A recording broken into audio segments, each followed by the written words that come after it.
లోకేష్ యాత్ర ప్రభావం ఏమైనా ఉంటుందా?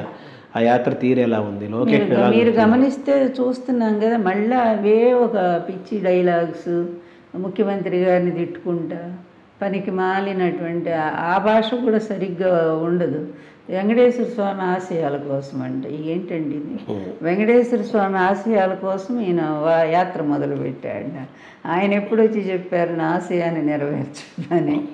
అంటే ఇప్పటి వరకు కూడా అతనికి భాష మీద పట్టులేదు.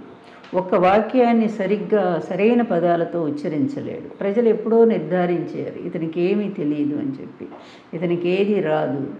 అందువలన ఇతనికే తన వాక్యం మీద తనకే ఒక స్పష్టత లేనివాడు పరిపాలన మీద ఏమి స్పష్టత ఉంటుంది, ప్రజల సమస్యల మీద ఏమి స్పష్టత ఉంటుంది? మంత్రులకి భయం అంటే ఏంటో చూపిస్తానని అంటున్నాడు. అందుకనే కావాలి 70 రోజులు ఎక్కడ ఉన్నాడో కూడా తెలియలే, పారిపోయి 72 రోజులు అసలు ఎక్కడ పారిపోయాడో కూడా. నిజంగా అప్పుడు అనుకున్నారు తెలుగుదేశం పార్టీను ప్రజలు కూడా, అసలు లీడర్షిప్ అనేది ఆ క్వాలిటీ ఇప్పుడు తెలుస్తుంది. కష్ట సమయం వచ్చినప్పుడే నీ తండ్రి లక్షల కోట్లు సంపాదించి అందిస్తూ ఉంటే నువ్వు కాలు కింద పెట్టకుండా గారాభంగా పెరిగినటువంటి వాడు ఇలాంటి మాటలు మాట్లాడితే అవి చెల్లవు. కానీ నిజమైన లీడర్షిప్ ఏంటంటే, నీ తండ్రికి కష్టం వచ్చింది, వెళ్ళి జైల్లో కూర్చున్నాడు.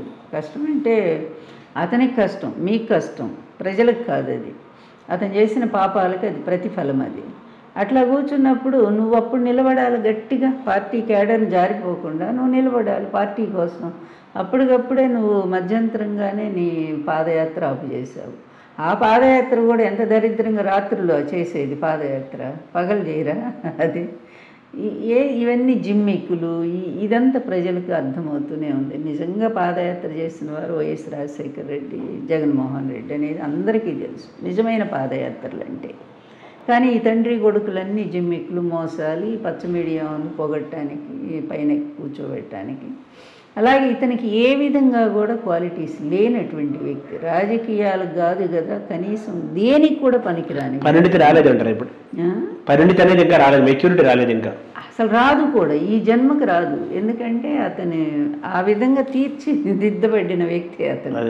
అతను ఆ విధంగానే పుట్టాడు అంతే, దాన్ని తప్పుపట్టలేం మనము. ఎందుకంటే అతని జన్మే అట్లాంటిది. అతనికి ఏ విధంగా కూడా అతని బ్రెయిన్ అంతకు మించి ఎదగదు, అంతకంటే పని చేయదు. ఒక్క దాంట్లో మాత్రం అతను చాలా నిష్ణాతుడు. ఒక్క విషయం మనం అంగీకరించాల్సిందే, ఆ విషయంలో ఇంకెవరు అతనితో కంపేర్ చేసేవి కూడా లేదు అసలు. దేంట్లో అంటే కరప్షన్లో తండ్రిని మించిపోయిన కరప్షన్ చేశాడు అతను. ఎలా డబ్బులు వసూలు చేసుకోవాలో అతనికి తెలిసినంత ఆ విద్య ఇంకెవరికి తెలియదు. ఒక కానిస్టేబుల్ ఉద్యోగం ఇచ్చి కూడా అతని నుంచి ఎలా లంచం తీసుకోవాలో తెలిసినటువంటి వ్యక్తి లోకేష్. అసలు ఎందుకండి ఈ తండ్రి కొడుకులు, లేకపోతే ఈ దత్తపుత్రుడు వీళ్ళకి ఏంటండి?